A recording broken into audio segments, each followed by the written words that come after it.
सातारा जिल्हा परिषदेच्या अध्यक्ष उपाध्यक्ष निवडीच्या दरम्यान जो काही राडा झाला होता त्या राड्यावरून आता एक मोठी अपडेट समोर येते।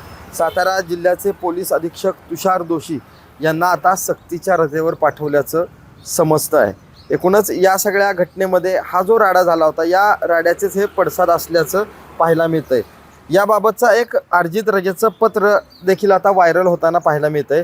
सातारा जिल्हा परिषद अध्यक्ष उपाध्यक्ष पदाच्या निवडी 20 मार्चला झाल्या आणि त्या दरम्यान मंत्री शंभूराज देसाई यांना पोलिसांकडून धक्काबुक्की झाली अशा प्रकारची तक्रार त्यांनी अधिवेशनामध्ये केली होती। अधिवेशनामध्ये या संदर्भात मोठे पडसाद उमटले होते।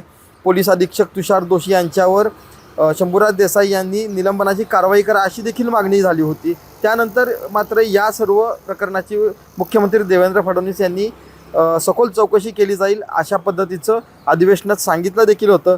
मात्र यानंतर आजपासून तुषार दोशी हे सक्तीच्या रजेवर गेल्याचं पाहायला मिळतं आहे आणि या सर्व गोष्टीनंतर साताऱ्याच्या अधीक्षक पदाचा तात्पुरता जो पदभार आहे हा पदभार साताऱ्याचे additional SP Vaishali Kadukar madam यांच्याकडे आहे।